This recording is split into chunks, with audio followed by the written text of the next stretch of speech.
Il a dit, faisons pire que Bonnie et Clyde. En fait, je l'ai frappé à l'arrière de la tête, puis il s'est faufilé. Samedi 8 avril 2017. Lawrenceville, Géorgie. Vers 22 heures, des policiers du comté de Gwinnett sont appelés dans une maison d'un quartier résidentiel calme et aisé pour vérifier que le couple va bien concernant le couple qui y vit. Wendy et Randall Bjorg, âgés de 63 ans.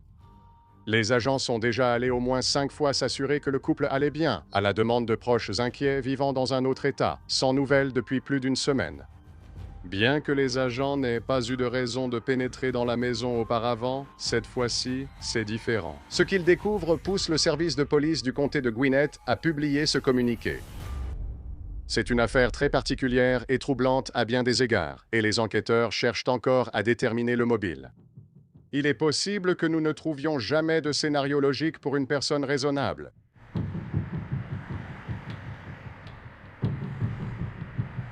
Puis-je avoir votre nom complet? Cassandra Lee Bjorg. Et puis-je vous appeler Cassie? D'accord, c'est le surnom qu'ils vous ont donné? Oui. Zach Cassie. Cassandra Bjorg, 17 ans, a eu son lot de problèmes. Elle vit avec ses grands-parents, Wendy et Randall Bjorg, et sa grand-mère Wendy a signalé sa fugue au moins 18 fois au cours de l'année écoulée. Je suppose qu'on devrait reprendre depuis le début à partir du moment où tu t'es enfui, je pense. C'était le 31? Tu te souviens du 28 ou quelque chose comme ça? Je ne me suis pas vraiment enfuie. Ma grand-mère m'a mise à la porte. D'accord. Parce que voilà ce qui s'est passé. J'étais avec Johnny et une autre amie. Et je suis rentrée à la maison parce que tu sais, c'était l'heure du couvre-feu. Johnny, c'est Johnny Ryder, le petit ami de Cassie depuis quelques mois. Donc je suis rentrée à la maison et mon grand-père dormait et ma grand-mère s'est vraiment fâchée contre moi. Elle m'a dit, oh tu sais, si tu n'aimes pas être ici, on va juste te trouver un autre endroit où rester. Et elle a dit ça comme ça, sans prévenir. Elle s'est vraiment mise en colère sans raison apparente. Alors j'ai dit, si tu veux me trouver un autre endroit où rester, je vais juste partir. Je vais trouver un autre endroit où aller. Dans la nuit du 8 avril 2017, la police du comté de Gwinnett répond à un appel au 911 signalant une agression sur Rumbling Woods Drive à Lawrenceville. À l'intérieur, ils découvrent la sœur de Johnny Ryder et son petit ami, tous deux grièvement battus avec une batte de baseball et leur voiture volée. Devant l'appartement de la sœur de Johnny Ryder, les agents découvrent un autre véhicule. Un véhicule immatriculé au nom de Wendy et Randall Bjorg, les grands-parents de Cassie. Les enquêteurs se précipitent immédiatement chez les Bjorg sur Furlong Drive et forcent l'entrée. Là, les enquêteurs commencent à réaliser que l'attaque contre la sœur de Johnny n'est peut-être pas le crime le plus troublant lié à Cassie et Johnny. Dans une salle de bain et une chambre à l'étage, un policier découvre les corps des grands-parents de Casey, sauvagement battus, la gorge tranchée. Les portes des pièces où ils se trouvent sont calfeutrées, peut-être pour essayer d'empêcher les odeurs de s'échapper. À présent, la police doit retrouver Cassie Bjorg et Johnny Ryder. Ils sont les principaux suspects dans les homicides et l'agression contre la sœur de Johnny. Vers 4 heures du matin. Le matin du 9 avril, le véhicule volé de la sœur de Johnny est retrouvé devant un immeuble sur McGuinness Ferry Road à Sewanee. Les enquêteurs placent le véhicule sous surveillance et en quelques heures, un robot du SWAT est déployé pour entrer dans l'immeuble. Ils ne savent pas ce qui peut attendre les agents à l'intérieur. Le robot du SWAT pénètre dans l'appartement, avançant prudemment de pièce en pièce avant de trouver Cassie Bjorg et Johnny Ryder, souffrant de blessures qu'ils se sont infligées eux-mêmes. Une tentative de suicide apparente après leur série de crimes. Alors qu'elle passe quelques jours à l'hôpital, Cassie avoue avoir tué ses grands-parents lors d'une conversation non enregistrée. Les enquêteurs arrêtent Cassie et l'emmènent au département de police du comté de Gwinnett le 12 avril. Voilà. Tu peux t'asseoir juste là. Laisse-moi te rapprocher un peu.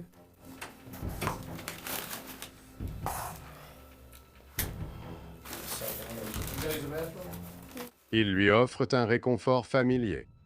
Un burger et des frites de McDonald's, dans l'espoir d'apaiser ses nerfs et de faire tomber ses défenses avant que l'interrogatoire ne commence. J'en avais vraiment marre de l'hôpital pour ma part. Je n'en doute pas.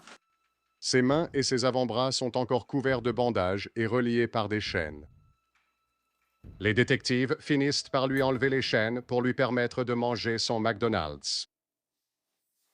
Mais il est temps de passer aux choses sérieuses. Tu viens de te disputer avec ta grand-mère. N'est-ce pas? Je suis partie. D'accord, je suis désolé, j'ai compris. Après ton départ, où es-tu allé? Je restais juste avec Johnny. On dormait dans sa voiture. Alors, donc à quel moment as-tu décidé de retourner chez tes grands-parents au milieu de la nuit? C'était genre quelques jours après, 2 ou 3 jours. Tu te rappelles si c'était un samedi ou dimanche? Tu as la date exacte? Je ne me souviens pas vraiment. En fait, je ne savais même pas quel jour on est entré dans la maison. Ce n'était pas mon idée au début. Comment a-t-il obtenu cela et comment fais-tu ressortir le contexte? Il m'a d'abord demandé: As-tu peur de mourir? Et j'ai dit non, et je lui ai demandé: As-tu peur de mourir? Et il a dit non. Et il parlait juste de comment on pourrait s'enfuir ensemble, tu sais, ce genre de rêve. Il m'a demandé: Tuerais-tu tes grands-parents? Et j'ai un peu hésité un instant et j'ai dit: Pourquoi? Et il a juste dit: Je ne sais pas. Je veux dire, parce qu'il sait probablement tout ce que j'ai traversé avec toute ma famille. Et il comprend que, tu sais, tout ce que je voulais vraiment faire, c'était juste m'éloigner de tout, juste aller de l'avant de mon côté. Je n'avais pas une bonne relation avec mes grands-parents. Ça a vraiment commencé à devenir très difficile, tu sais. Quand vous vous êtes rencontrés au parc, est-ce qu'il a déjà parlé du plan concret sur la façon dont vous alliez faire ça ou quelque chose comme ça? Ou bien, Qu'est-ce que c'était? Comment? comment on a commencé à en parler, c'était genre, tu sais, à quelle heure on devrait aller à la maison, comment on va faire ça. Tu sais, genre, qu'est-ce qu'on est, quel matériel il nous faut pour faire ça. Donc, tu vois, on a commencé à parler de ça. Et puis, bah, on a décidé d'y aller vers minuit ou 1h, 1h30, parce que ma grand-mère allait normalement se coucher vers 23h30, minuit. Donc, on a décidé, tu vois, qu'on se garerait un peu plus loin dans la rue. Et puis, bah, le parc était littéralement juste derrière mon jardin, comme le parc du quartier. Après être arrivé au portail arrière, que faisiez-vous ensuite? Comment approchiez-vous la maison? Eh ben, nous montions les escaliers. Les escaliers de la terrasse? Oui, la terrasse à l'arrière. Et ma grand-mère était encore debout parce qu'on est arrivé un peu en avance. Alors on est redescendu et on traînait un peu près de l'abri de jardin. Oui, on traînait juste près de l'abri de jardin. Puis on a vu que les lumières se sont éteintes et on est juste resté dehors un peu plus longtemps. Juste pour, tu sais, attendre. Et puis j'avais déjà les clés de ma maison parce que j'avais déjà un jeu de clés. Donc j'ai pu fermer la porte de derrière à clé et puis voilà. Ça a juste rendu tout plus facile. Aviez-vous quelque chose en main ou rien? J'avais, comment ça s'appelle? C'est un de ces trucs. Outils pour voiture. C'est pour changer un pneu ou pour le réparer? C'était un démon de pneus, donc j'en avais un. Où as-tu trouvé ça? La voiture de Johnny. Parce que Il en avait un dans sa voiture. sa Honda ou je sais pas quoi. Et Johnny a juste utilisé son poing et il a apporté un sac à dos noir qui contenait du ruban adhésif toilé. Et il y avait le démonte-pneus dedans. Et il y avait des gants dedans, parce qu'on portait aussi des gants. Je monte à l'étage. Il va dans la chambre de mon grand-père, moi dans celle de ma grand-mère. Et puis, est-ce que tu entends un peu ce qui se passe là-bas et est-ce que ça t'incite à t'en prendre à ta grand-mère? Oui, il a commencé à s'y mettre, et puis, tu sais, j'entendais mon grand-père crier, et tu sais qu'il se battait, et là j'ai commencé à ressentir l'adrénaline, et c'est à ce moment-là que j'ai commencé à frapper ma grand-mère à la tête. Donc t'as pris le démon de pneu. C'est juste que j'ai commencé à lui frapper la tête avec. Et tu sais, j'ai arrêté d'entendre Johnny faire quoi que ce soit. Alors il entre dans la pièce avec moi et ma grand-mère, et tu sais, il m'aide à attacher ma grand-mère avec le ruban adhésif. Et Comment tu attaches? Comment t'as fait? C'est juste ses mains ou je... j'ai attaché ses mains, enveloppé sa tête, puis attaché sa cheville. Et puis je l'ai traîné dans la chambre de mon grand-père et ensuite Johnny m'a demandé d'aller chercher des couteaux. Alors je suis allée chercher des couteaux en bas dans la cuisine et j'ai pris 3 grands couteaux de boucher. Et c'est là qu'il a commencé. Il a commencé à poignarder mon grand-père parce que je suis remontée à l'étage après avoir traîné ma grand-mère dans la chambre de mon grand-père, donc ils étaient tous les deux là. Et puis je lui ai demandé le code de son coffre-fort parce que je savais déjà qu'elle avait un coffre-fort dans son placard. Je ne savais juste pas que c'était dans le coffre-fort. Donc ici, on a laissé ma grand-mère assise par terre et ensuite j'ai pris le code du coffre-fort. Donc Johnny surveille mon grand-père et ma grand-mère et moi, je suis de l'autre côté. Comment t'as eu ce code? Elle vous l'a dit? Elle nous l'a dit. D'accord. Elle nous a donné le code, alors je suis allée dans le placard où il gardait le coffre-fort. Donc, tu sais, j'y vais, tu sais, je regarde tout ce qu'il y a et je prends le sac à dos et je commence à le remplir avec tout, tu vois. Il y avait des enveloppes remplies d'argent. On a probablement trouvé environ 1 000 $ dans ce coffre-fort qu'ils avaient juste mis de côté. Donc vous mettez tout ça dans un sac et en gros, Johnny est dans la chambre de ton grand-père avec ton grand-père et ta grand-mère dans une pièce. Tu reviens et tu dis, hé, j'ai récupéré les affaires ou quoi? Oui, je retourne dans la chambre et je lui dis que j'ai récupéré les affaires. Et après ça, il égorge mon grand-père. Et ensuite, on traîne ma grand-mère dans la salle de bain. Et quelle était la raison pour ça? Juste pour l'emmener dans la salle de bain. Je ne sais pas pourquoi on l'a ramené dans la salle de bain, sans doute pour éviter de l'emmener dans la chambre. Alors on l'a juste amené dans la salle de bain. Et puis Johnny lui a aussi tranché la gorge. Et en fait, je l'ai frappé à l'arrière de la tête avec le pneu. Enfin, pas vraiment à l'arrière de la tête, mais juste là où se trouve la colonne vertébrale. Il disait que si tu frappes de cet endroit, un seul bon coup suffit pour assommer la personne, et elle sera morte. Et elle faisait semblant d'être morte pendant un moment. Je venais vérifier comment elle allait. Je voyais qu'elle respirait encore et je disais « Johnny, elle est toujours en vie. C'est quoi ce délire ?» Et puis, tu vois, Johnny a finalement donné le coup de grâce. Et ensuite, après qu'il ait fait ça, il lui a tranché la gorge. Ensuite, nous sommes partis et puis nous sommes revenus à la maison. Où êtes-vous allé en partant? Nous sommes allés chez Kroger ou Publix pour aller chercher quelque chose à manger. Ensuite, nous sommes rentrés et nous nous sommes détendus.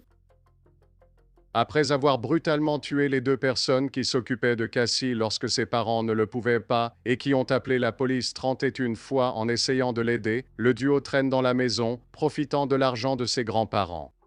Vous êtes resté dans la maison alors?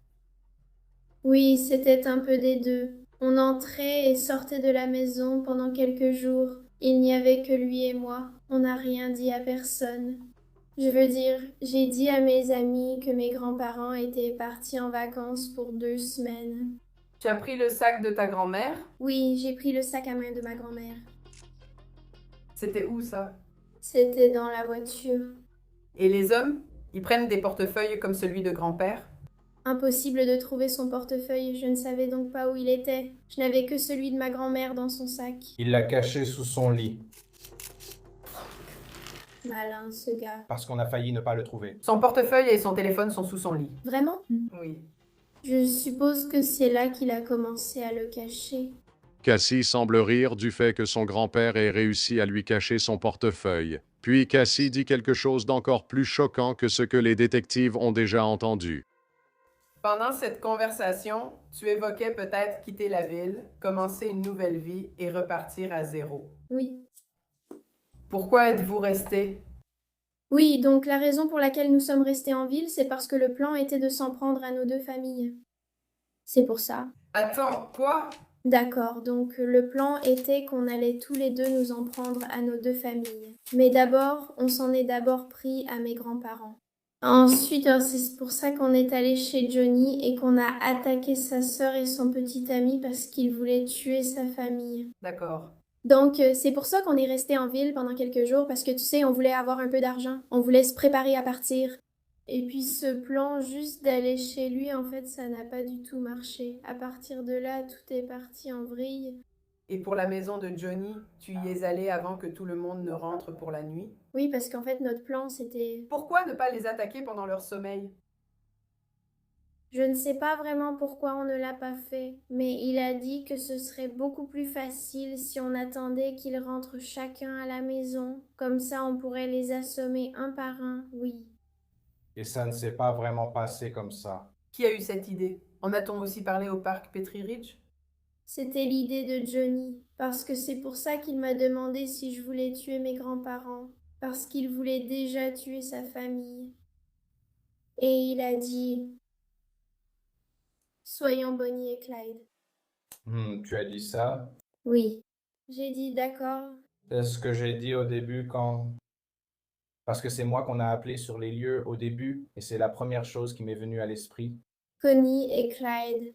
T'as vu les films? Oh là là. Tu as vu ou tu n'as pas vu? Oui, bien sûr que j'ai vu. Comme le célèbre couple de criminels, Bonnie et Clyde, Cassie et Johnny voulaient se lancer dans une série de crimes. La famille de Johnny et les grands-parents de Cassie n'étaient pas les seules personnes sur leur liste de victimes. Ta mère a-t-elle jamais fait partie du plan? Je l'ai tué. Je voulais le faire.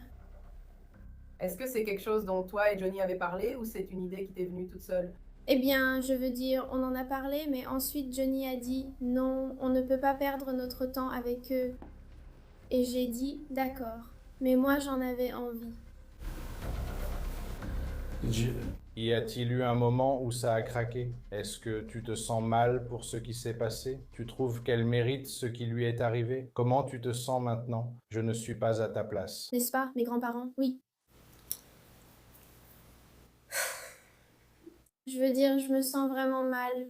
Je veux dire, j'ai l'impression d'être la pire personne au monde, mais en même temps, c'était un peu comme, je ne sais pas, je veux dire,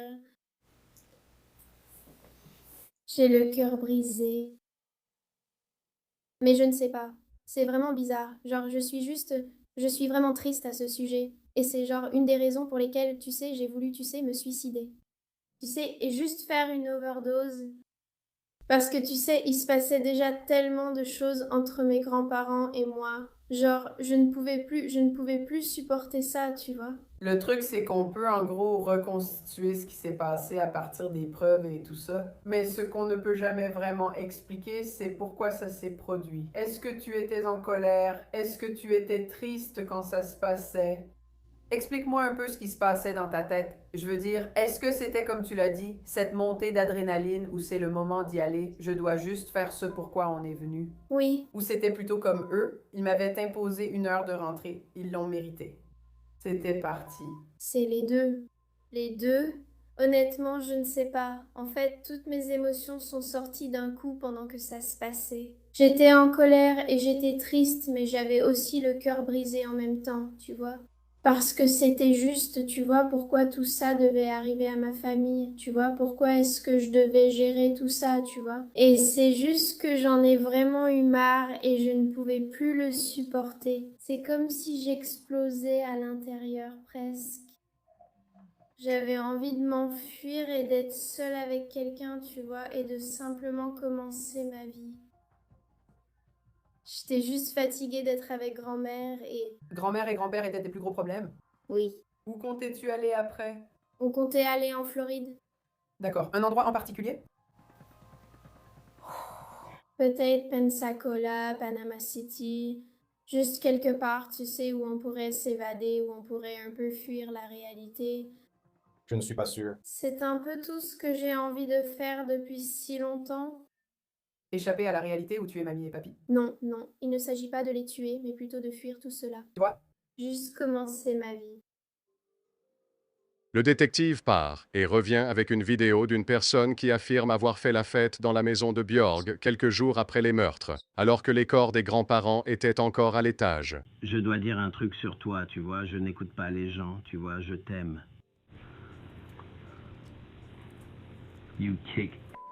Donc, pour que toutes ces personnes soient à l'intérieur de ta maison, nous devrons toutes deux supposer que c'était après que vous ayez tué vos grands-parents. Les seules personnes qui sont venues à la maison étaient... Ils sont donc venus chez vous après le meurtre de vos grands-parents? Oui, enfin, tout ça s'est passé très vite. Vous savez, je ne me souviens plus quel jour ils sont venus. Je ne demande pas de date précise, juste si c'était dans les 7 jours après la mort de vos grands-parents et avant l'attaque contre la famille de Johnny. Oui, Et nous sommes chez toi. oui. Laisse-moi te poser une question. Tu as tué grand-mère et grand-père avec Johnny. Johnny, tu as dit des indices et ce que nous savons être de l'eau de Javel sur les portes. Est-ce que c'était juste après ou avant que les gens arrivent? C'était avant que les gens arrivent.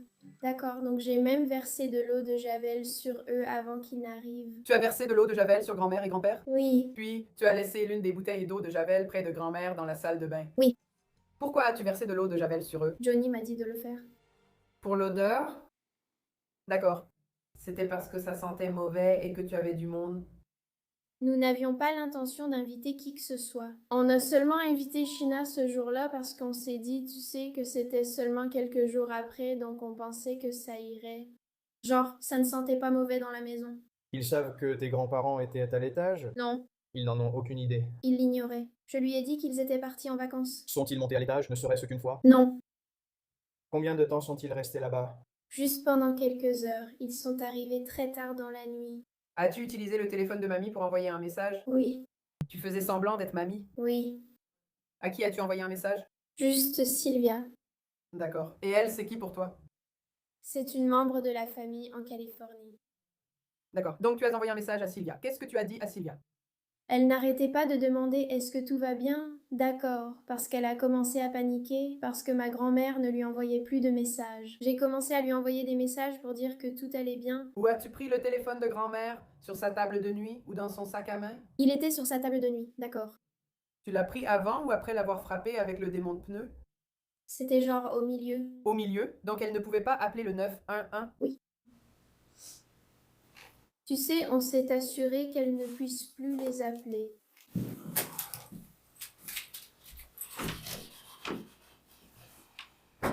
Personne d'autre n'est venu à la maison. Après près de 2 heures dans la salle d'interrogatoire, il semble que les détectives en aient assez du calme de Cassie. C'était partout dans les médias. Oui.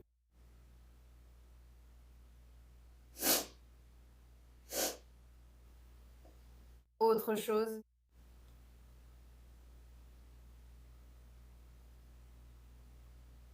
Ça ne fait que... On dirait que tu es seulement désolé de t'être fait prendre, d'avoir invité des gens après. Tu ne sembles pas regretter d'avoir tué tes grands-parents. Je le regrette. Je voulais juste te le faire savoir. Je voulais juste te le faire savoir. Il n'y aura rien.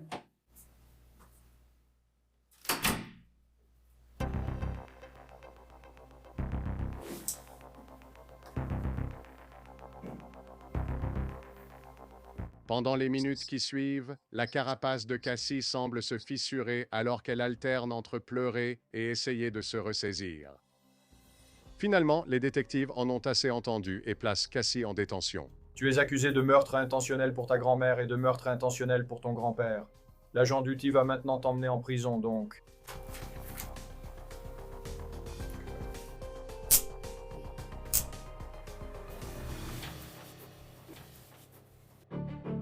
Cassie Bjorg et Johnny Ryder sont inculpés de 2 chefs de meurtre intentionnel pour avoir tué Wendy et Randall Bjorg, ainsi que de 2 chefs d'agression aggravés pour l'attaque contre la sœur de Johnny, Mindy, et son petit ami.